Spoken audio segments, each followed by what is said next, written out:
What's good, everybody? This is your boy Jacking Off the Go to Jags YouTube. 904 to Bowl City, Duval. We in the fucking building yet again. And hello and welcome to A Cut Above the Rest, the show where we discuss who's making the team at our favorite positions. So, like running backs, wide receivers is a pleasant thing to talk about when it comes to the Jacksonville Jaguars because we're pretty loaded at the position. Say what you want about Dave Caldwell, but he actually did do a good job at somehow finding receivers and has throughout his tenure. I mean, he found Allen Robinson, he found Allen Hurns undrafted, he found DJ Chark, he found Laviska Shenault, among others. So, last year we had three receivers in their contract year who I predicted at least two out of the three would be gone. Well, all three of them are gone now.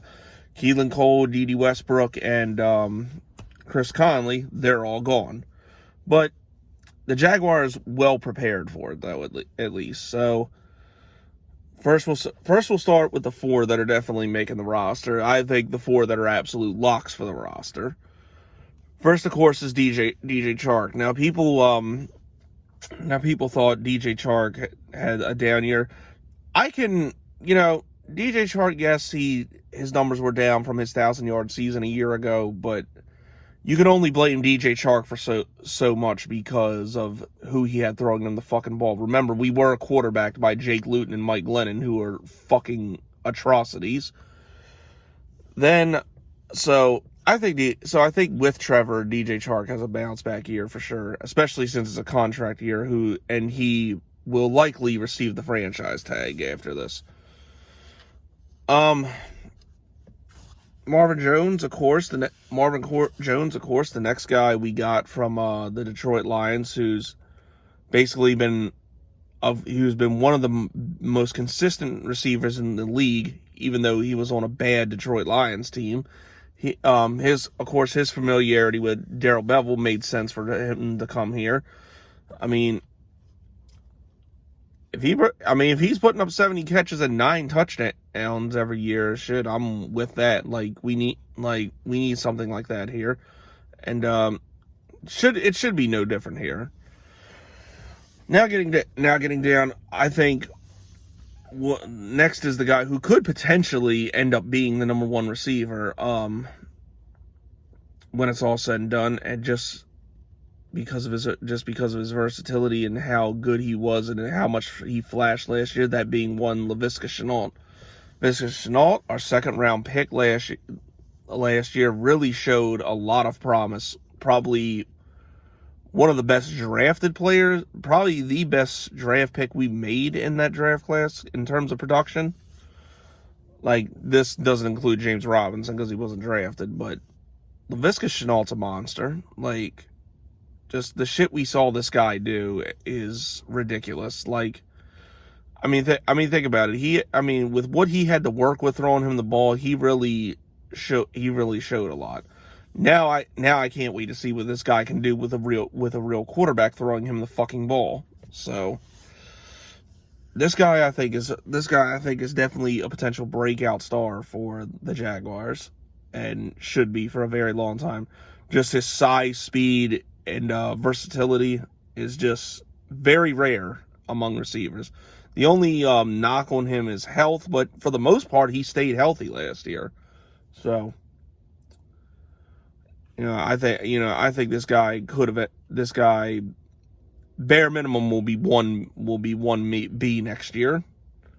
And then there's Colin Johnson, who's one of the tallest receivers in the NFL right now at 6'6".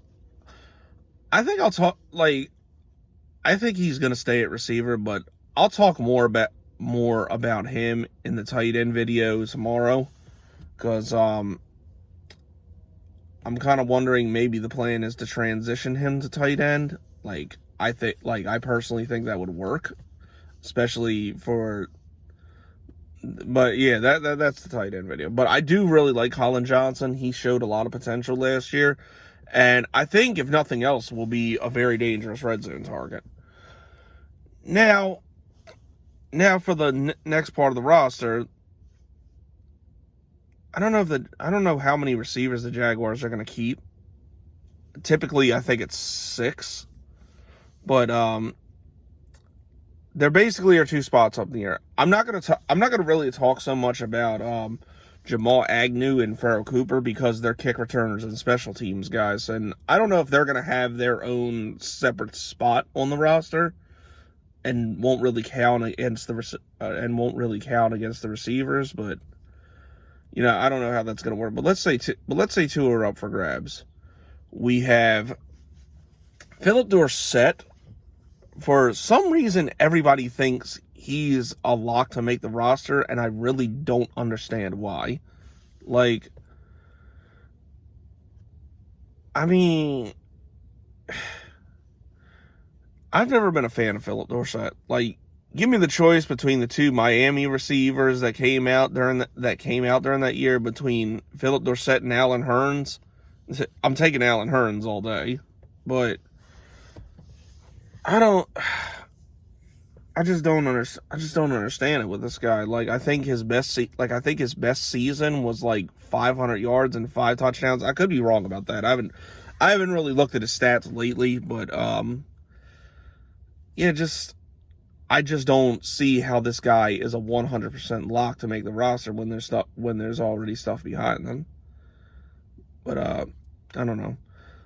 And then, of course, the recent acquisition that the Jaguars had, Laquan Treadwell. I think I prefer him to Dorsett, honestly. Like, at least Phillip Dorsett, he's had like enough of a chance to really show what he's kind of all about. Laquan Treadwell, I don't know that he's had that chance. So I don't know. Like I said in the video when we signed Laquan Treadwell, I think he had potential. He's just been a victim of kind of shitty circumstances on the rosters he's been on with really, really good players ahead of him, and hasn't really been able to show. He's probably not going to have that here, but because he's got 4 receivers, he's definitely got 4 receivers better than him ahead of the depth chart. So I don't know. He'll be interesting to watch in preseason. Then, of course, Jalen Camp, our 6th round pick, who, for all intents and purposes, has looked pretty good. I think he will be one of the people that makes that spot. I don't know. He's been flashing a lot in camp, so and his tape at Georgia Tech looks pretty good. So I mean, I don't know. I think he's got just as good a shot as anybody to make the roster. Then of course, Josh, it matters if he's having a baby, Josh from Illinois with the fucking ridiculously long last name. He's another one that I think put on college tape from him at Illinois. He looks pretty good. So I don't know how the coach views him. I really haven't heard anything about what he's doing in camp. And I don't know, hopefully that's a good undrafted find for us. Who else? There's Josh Hammond, my former Florida Gator. He was on the practice squad last year. I'll be honest, that's probably where he's going to end up again this year, because Josh Hammond, going back to when he was at Florida, like, I saw this guy quite a bit.